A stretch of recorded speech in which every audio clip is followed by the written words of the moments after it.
G'day Pickleball family. First thing to know, as shared on the dinkpickleball.com, the 2024 US Open Championships preview and predictions, shared by author Eric Tice. The US Open Championships started this past weekend and will finish this Saturday in Naples, Florida. The US Open has long been established as one of the biggest pickleball tournaments outside the professional tours. This year is expected to be the biggest yet, with 4,882 players registered for this tournament.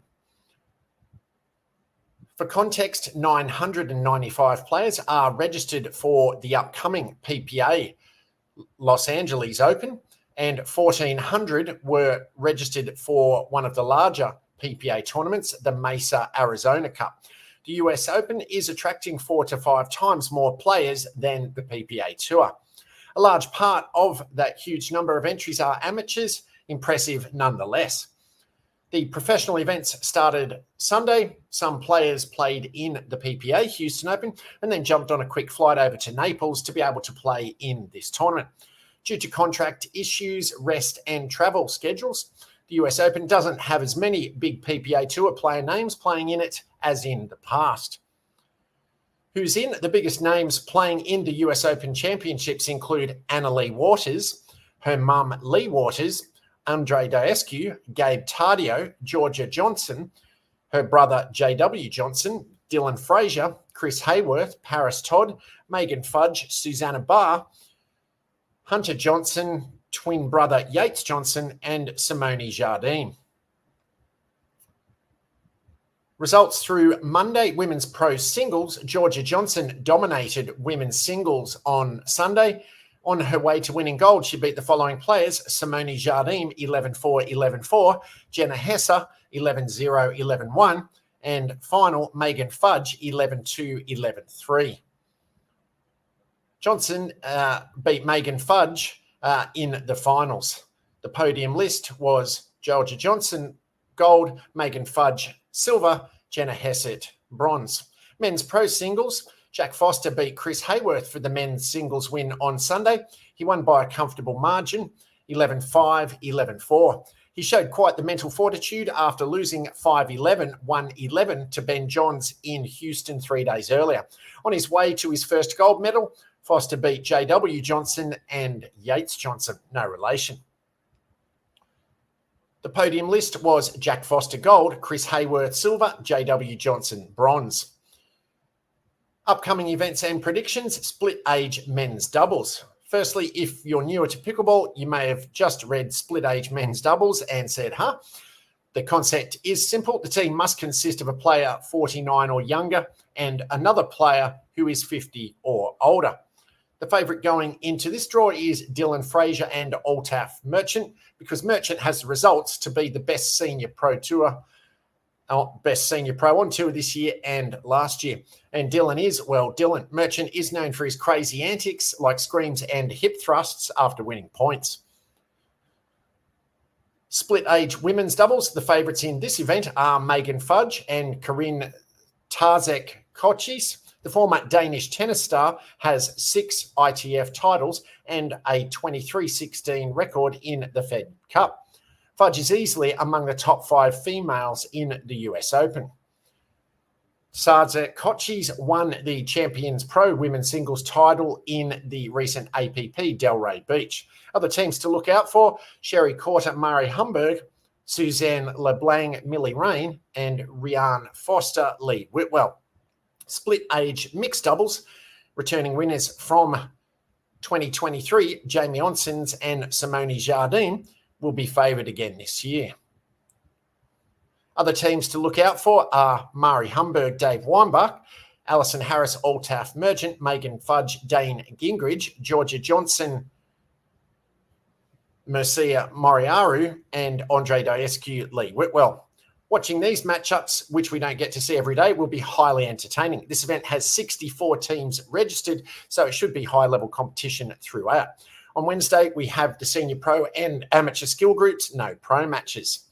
On Thursday, there's the men's pro doubles qualifiers, 8 qualifiers advance, and the mixed pro qualifier with 8 qualifiers also advancing. On Friday, April 19th, we get back to the pro. Favourites in men's doubles pro, JW Johnson, Dylan Frazier, Andre Daescu, Gabe Tardio, Ryler DeHart, Will Howes, and Hunter Johnson, Yates Johnson. Underdogs to look out for, Brandon Lane, Ross Whitaker, Will Sobeck, Kyle Yates, Jack Munro, Andre Mick, and Jack Foster, Rob Davidson. Predictions, I can't see any other team winning than the 4 favourites listed above. Finals, Daescu Tardio beat JW Johnson, Frazier for the gold. Women's doubles pro favourites Susanna Barr, Bobby Oshiro, Simone Jardim, Alison Harris, Millie Rain, Georgia Johnson, Paris Todd, Yana Newell, Alex Truong, Megan Fudge, Anna Lee Waters, Lee Waters. Anna Lee and her mum, Lee Waters, haven't played together since Lee's ACL tear over a year and a half ago. It'll be very exciting to see them playing together again. This draw is wide open with any of these 6 teams capable of making the finals. Predictions, when I can pick the best female player in the world, I do it. ALW and her mum beat Truong and Fudge in the finals. Mixed doubles pro, favourites Megan Fudge, Andre Daescu, Georgia Johnson, Gabe Tardio, Millie Rain, Dylan Frazier, Paris Todd, Hunter Johnson, JW Johnson, Anna Lee Waters, Susanna Barr, Will Howes. Without Ben Johns playing in this event, it'll be cool to see ALW, Anna Lee Waters, play with JW Johnson for a tournament. They should be the top seed and heavy favourites to make it to the finals. Prediction, ALW and JW Johnson beat Georgia Johnson and Gabe Tardio in the finals. Thanks ever so much for making it this far into the update. Please be sure to hit subscribe and like, comment and rate on the platform you're watching or listening to it on, so this and future episodes can be found by and shared with other fellow pickleballers. Second thing to know, as shared on pickleball.com, looking ahead to LA by author Jim Kloss. Next up on the PPA Tour is the LA Open. It begins April 17 from Fountain Valley, California. This will be a traditional draw format. Absent again will be Anna Lee Waters, ALW, Catherine Parento, CP, and Jack Sock. But many other star players will be there. One men's singles, Ben Johns returns as the number 1 seed, looking to return to his gold medal ways. He faces a usually difficult draw. Depending on the outcome of other matches, Ben could face Hayden Patriquin in the round of 16, Pablo Tellez in the quarters, and the winner of the Jaume Martinez Vic JMV, Connor Garnett, in the semis. That's a pretty tough road. Steady as ever, Federico Staksrud looks to follow up on his gold medal of last week, with his streak on the line of consecutive finals appearances. He has a little bit easier draw than Ben, although number 8, Kwong Duong, potentially stands in his way. For a long shot, look at number 29 seed, Donald Young. Young is making good progress in mastering pickleball singles and is a threat to win any match. Women's singles is again wide open in the absence of ALW and CP. Mary Brasher returns as the number 1 seed, although isn't a strong favourite to win. Leah Jansen is again the number 2 seed and looks to make it 2 golds in a row. Leah is the likely favourite despite being the number 2 seed. For a lower seed with the chance to win it, look at number 8, Caitlin Christian. Men's doubles, the number 1 seed is again Ben and Colin Johns. They look to be a solid favourite to win another gold. They appear likely to face number 3 seed Federico Staksrud and Pablo Tellez in the semis. Staksrud Tellez weren't much of a challenge for the Johns brothers last week, so they'll look for revenge this week in LA. Up-and-comer Augie Gert is back this week paired with Connor Garnett as the number 7 seed. They'll likely face Staksrud and Tellez in the quarters in what would be a very exciting matchup. In the other half of the draw, the number 2 seed is the new pairing of Thomas Wilson and Matt Wright. It will be interesting to see if they correctly put Thomas on the left or if they incorrectly play straight up. The bottom half of the draw is the weaker side, but it does have the potential for some smack-talking fireworks. If they can both win earlier matches, the round of 16 would feature a matchup of Brandon French, Colin Schick versus Julian Arnold, Wyatt Stone. For those who love a match with a lot of chirping, this would be a dream come true. One lower seed with a chance to make a run in the bottom half of the draw is the number 9 seed, Travis Rettenmeyer, Zane Navratil. Both players know how to take best advantage of the new paddle technology and the Vulcan ball. It wouldn't be a surprise to see them advance far. Women's doubles, the number 1 seed this week is again Anna Bright and Rachel Rohrbacher. They look to make it 2 golds in a row, and they have a reasonable draw to make it happen. Standing in their way may well be the number 5 seed of Tina Pisnik, Jessie Irvine. Pisnik is playing as well as anyone. Irvine is capable of steady right side play, which will allow Pisnik to play her preferred left side. In the bottom half of the draw, it's hard to see anything but a likely semi-final involving number 2 seed Megan Dees on Etta Wright against number 3 seed Leah Jansen, Lucy Kovalova. Jansen-Kovalova is a new pairing, but one that makes sense. Jansen can play left and let Kovalova play defense set up on the right. They should be fine until they run into a pair that can overcome them. Look for a final of number 1 v number 2 in this one. Mixed doubles, the number 1 seed this week is Ben Johns and Anna Bright. Ben looks to win a gold medal with a third different partner in mixed, and they are the favourites here. The number 2 seed is Vivian David Thomas Wilson, who appeared capable of beating any pair that doesn't include Ben Johns. They will be challenged this week in the round of 16, where they will likely face number 14 seed Tyra Black or Giga. Tyra smartly returns to playing with the lefty, allowing her to play the left side, where she is much more effective. Up-and-coming pair Rachel Rohrbacher, Federico Staksrud move up to being the number seed this week, but have a difficult draw. If this is the week they finally break through to making a semi-final or further, they will really have to earn it. For a lower seed with a chance, watch out for number 12, Etta Wright, Connor Garnett. Etta earned a gold medal last week, albeit with Ben Johns. Connor is capable of high-level pickleball, and they have a reasonable draw, so they could make a deep run. Third thing to know, as shared on pickleballunion.com, Florida Women's Pickleball League raises an incredible $27,000. The Women's Power Pickleball League of Palm Beach County recently demonstrated their commitment both on and off the court by hosting a fundraiser for Make-A-Wish Southern Florida at the Addison in Boca Raton. Comprising women aged 55 and older who share a passion for pickleball, the league not only focuses on skill enhancement and camaraderie, but also on giving back to the community. Last September, they organised a tournament fundraiser for Make-A-Wish Southern Florida, and they have been involved in regular charitable efforts throughout 2024.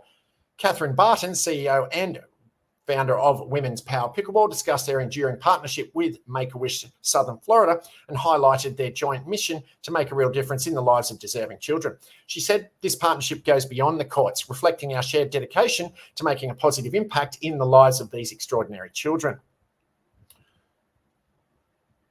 Kayla Scognamillo, Make-A-Wish Foundation Southern Florida Special Event Coordinator, praised the league for their substantial contribution, revealing a whopping sum of money that will go a long way to helping children in need. The Women's Power Pickleball League has raised more than $27,000 to benefit Make-A-Wish Southern Florida for kids' dreams to come true, she said. The league's inaugural Wishful Dinking event at the Addison of Boca Raton wasn't only a platform to celebrate their more than 1,200 members, but also an opportunity to raise awareness about Make-A-Wish Southern Florida's invaluable work in granting life-changing wishes to critically ill children. Moreover, the league welcomed inspirational figures who have shattered barriers. Olympic gold medalist swimmer Jane Barkman-Brown shared her admiration for the league's positive impact and stressed the importance of gratitude and living in the moment. "I admire all of these women who are out here doing something positive," Barkman-Brown said. "My message is to be grateful for what you have. It's important just to have fun and stay in the moment." Ellen Gotzler, a Delray Beach resident and former participant on ABC's The Golden Bachelor show, shared her enthusiasm for the empowering environment created by the league. "I've been in the league for 3 years and I love it," she said. "We get to play in all different communities and get to meet new people. Through pickleball, I learned about the people in my community. It's really wonderful to have camaraderie with teammates and make good friends. I have also met former high school friends through pickleball." Gotzler was happy also to talk about the famous pickleball match she played in The Golden Bachelor. It was one of the highlights of the series. Ellen partnered with Kathy and won mainly due to many years teaching PE. Indeed, as she said at the time, "They all said to me, if you hadn't won that pickleball match, you wouldn't have been able to come home. But the truth is that it was fun." Pickleball guy Derek Prince, a respected pickleball instructor and advocate, also joined the event to show his support for the league, underscoring the sense of community and enjoyment that pickleball brings to people of all ages. Paddles up.